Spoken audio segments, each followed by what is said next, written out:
Hey guys, Town Jim here. This is this week's comic book reviews. Let's go ahead and get started because we've got some fantastic books this week. All right, first up is I told you guys beforehand that I'm dropping the Hulk book, and so now I'm thinking about getting some other titles that may interest me. So this week is going to be a test to see what titles I want to pick up and what titles I want to keep. So first book that I decided to do a little bit different is Guardians of the Galaxy number 11. This is by Dan Abnett, and the art is done by Andy Lanning and Wesley Gregg.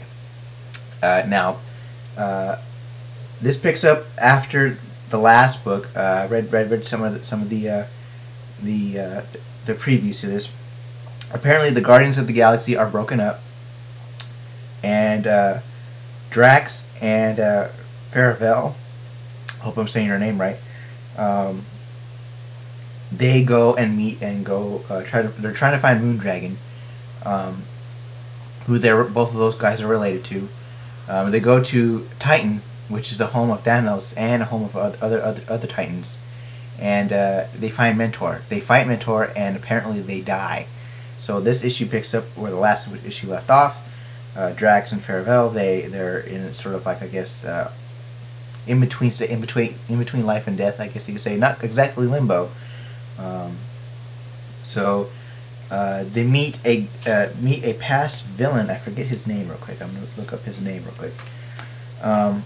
And they kind of have a tussle, a little bit, not much of a fight, but they do have discussion on where they're at and why they're there. Apparently, this villain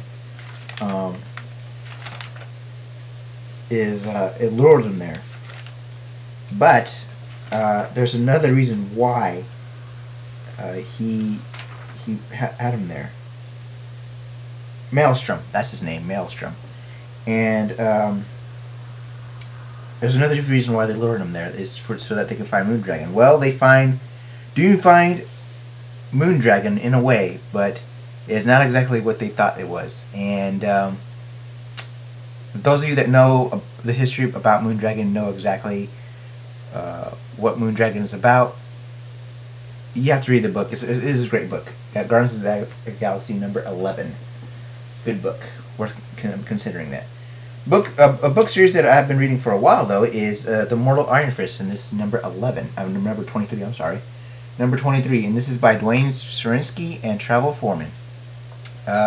Picks up where the last one left off. The immortal weapons are trying to find the innocent that they're trying to pick up out of this. I guess you could say this limbo or the evil world, I guess you could say, and they're still fighting in tournaments and stuff like that, and it's getting pretty interesting. They find another person who says he's the original Iron Fist. He may be, and the last page we'll see who he is or not. We'll see where this goes. It's definitely more of a psychological thing than anything else, but it's still a very good read. Mortal Iron Fist number 23. All right, next book that we're going to be talking about is Invincible Iron Man number 11, and this is done by Matt Fraction and Salvador Larroca. In this issue, Tony fights War Machine, James Rhodey, and we see them getting a pretty good tussle. It's a pretty good fight. We also see Pepper Potts in the new Iron Woman machine, Iron Woman suit, I should say. I'm gonna call it Iron Woman because we can't call it Iron Man because it's a woman. So whatever. We also see Tony tie up some loose ends with some people and finds a way of put seeds in place to put in ways so that certain individuals can communicate with each other. Very cool. It was very smart. Very Tony Stark. I mean, he always thinks of a lot of stuff. We also see Maria Hill trying to investigate and see stuff like that happens. There's a certain someone that she finds there in this place that she's investigating. So we're going to find out and see what happens with that. And yeah, that's how it ends. And Norman Osborn gets one of his Dark Illuminati buddies to help him out in the next issue. So we're going to wait and see what he does with a certain individual. So that was Mr. Iron-Man number 11. Alright, now time for some non-Marvel books this week. And first one up is, I've been reading this book for a while too, is Green Lantern Corps number 34. And this is done by Peter J. Tomasi, and the art is done by Pat Gleason and Rebecca Buckman.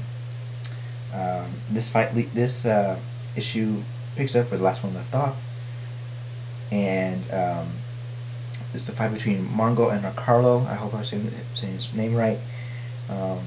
We find out who's the winner of that one. We also find one of the Red Lanterns is now in a Sin Cell, or Psi Cell. I don't know how you pronounce that, but yeah, we find out they captured one.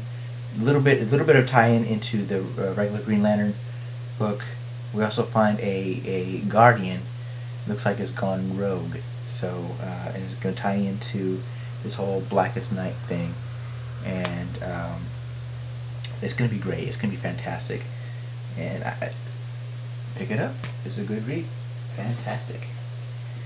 Next one I've also been reading for a while, but it's proven to be very good, is Walking Dead number 59, and we pick up this one is crazy. Abraham, Rick, and his son pick up another stranger from the last book, from another person from the last book. This guy, he seems kind of I don't know, his mind's lost, and he pretty much doesn't know where he is. I'll just give you a clue. The cover says it all for the last part of the book. It is a trip. It is a very big time. If you're old enough to read it, definitely worth picking up, because this is such a good book. Walking Dead proves to be good time and time again. Lastly, this book I kind of picked up at a whim. Wasn't sure if I'd like it or not, but boy was I proven wrong. Transformers, All Hail Megatron. This was a really, really good book. I didn't think this was going to be sort of cheesy, sort of cartoonish. The artwork is fantastic in this book. The story is really, really great. From what I read, from what happened previously, this happens in an alternate timeline. The Autobots lose, I guess, the war. The Decepticons are won the whole war thing. They have to get taken control of Earth. One of the Autobots betrayed the Autobots. That way, the Decepticons win.